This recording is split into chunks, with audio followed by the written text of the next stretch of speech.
Good morning dear students. चलिए आज हम बात करने वाले हैं पॉलिटेक्निक एंट्रेंस एग्ज़ाम की। ठीक है, तो पॉलिटेक्निक एंट्रेंस एग्ज़ाम पैटर्न के बारे में हम देखेंगे, कौन कौन से सब्जेक्ट आते हैं, किस सब्जेक्ट के कितने क्वेश्चन आते हैं, कितने नंबर का वेटेज होता है इनका, और जो कट ऑफ है वो कितनी जाती है।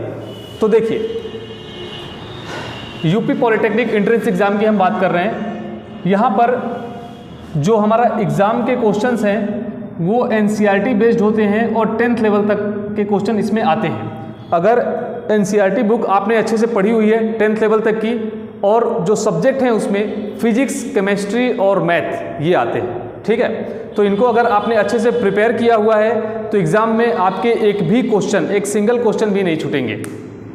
अगर हम देखें तो इसमें जो सब्जेक्ट है हमारा फिजिक्स, ये 25 क्वेश्चन को कंटेन करता है। 25 क्वेश्चन हमारे भौतिक विज्ञान से आते हैं, फिजिक्स से आते हैं। ठीक है, और केमिस्ट्री की अगर हम बात करें तो केमिस्ट्री के 25 क्वेश्चन आते हैं। इसका मतलब रसायन विज्ञान के भी कितने क्वेश्चन हैं? 25 क्वेश्चन।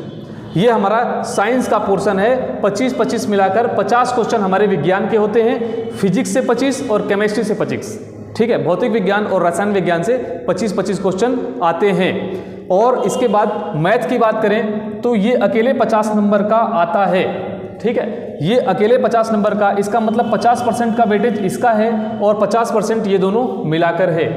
अगर कुल प्रश्न की हम बात करें, टोटल क्वेश्चन कितने होते हैं, तो इसमें 100 क्वेश्चन आते हैं और एक प्रश्न 4 नंबर का होता है। एक प्रश्न का जो मार्क्स है वो 4 मार्क्स का होता है। तो ओवरऑल टोटल मार्क्स की अगर हम बात करें, कुल कितने मार्क्स हैं, तो 100 क्वेश्चन है, एक 4 का है, तो 400 नंबर का हमारा पेपर होता है। 400 नंबर का पूरा पेपर हमारा होगा। नेगेटिव मार्किंग की अगर हम बात करें, ठीक है, तो इसमें नेगेटिव मार्किंग होती है और कितने की होती है? 0.25 की। इसका मतलब 1/4। एक क्वेश्चन 4 नंबर का है, अगर एक क्वेश्चन आप गलत करते हैं तो 1 नंबर आपका कट भी जाएगा। ठीक है, नेगेटिव मार्किंग की वजह से। पेपर मोड की बात करें तो ये ऑफलाइन होता है, पेन पेपर मोड होता है। आपको सीबीटी नहीं देना होगा, कंप्यूटर बेस्ड टेस्ट या ऑनलाइन टेस्ट ये नहीं होता। आपको बबल करना होगा। ऑब्जेक्टिव क्वेश्चंस आते हैं, उनको सॉल्व करेंगे और आंसर शीट पर उसको क्या करेंगे? बबल करेंगे, भरेंगे। चलिए अब बात करते हैं कि अगर गवर्नमेंटेड कॉलेज चाहिए, ठीक है, तो इसके लिए कट ऑफ कितनी रखनी पड़ेगी? Category wise. कैटेगरी वाइज इसमें कट ऑफ कितनी होनी चाहिए कि आपको सरकारी कॉलेज मिल जाए। ठीक है, तो देखिए सबसे पहले बात करते हैं जनरल की। जो सामान्य वर्ग के बच्चे हैं, जनरल कैटेगरी वाले, उनके लिए 60% सफिशिएंट है। जो बच्चे 60% पा रहे हैं या उससे ज़्यादा पा रहे हैं, 100% उन्हें सरकारी कॉलेज मिल जाएगा। ठीक है, अभी तक का रिकॉर्ड रहा है 55 से ऊपर वालों को भी मिल जाता है, बट 60+ जो पा रहे हैं, इसका मतलब 100 में अगर 60% आप अचीव कर ले रहे हैं आफ्टर माइनस मार्किंग, ठीक है, तो घटाने के बाद ओवरऑल जो आपका मार्क्स आ रहा है 60% अगर आ रहा है तो 100% आपको सरकारी कॉलेज मिल जाएगा जनरल कैटेगरी से। ठीक है, और बात करें अगर ओबीसी की, तो ओबीसी वालों के लिए 50% लाना जरूरी है। ठीक है, 50% पे आपको गवर्नमेंट कॉलेज बहुत ही आसानी से मिल जाएगा। ठीक है, इससे ज़्यादा नहीं जाएगा। 45 से 50 के रेंज में भी बच्चे सरकारी कॉलेज पाते हैं, लेकिन अगर 50 से ऊपर आप पा रहे हैं तो श्योर है कि आपको गवर्नमेंट कॉलेज मिल जाएगा। और अगर बात करें एससी की, ठीक है, एससी और एसटी कैटेगरी की, तो इनके लिए 45+ अगर ला रहे हैं आप, इस कैटेगरी में अगर आते हैं और इसमें अगर 45% ला रहे हैं, उससे ज़्यादा सिक्योर कर रहे हैं, तो आपको सरकारी कॉलेज मिल जाएगा पॉलिटेक्निक का।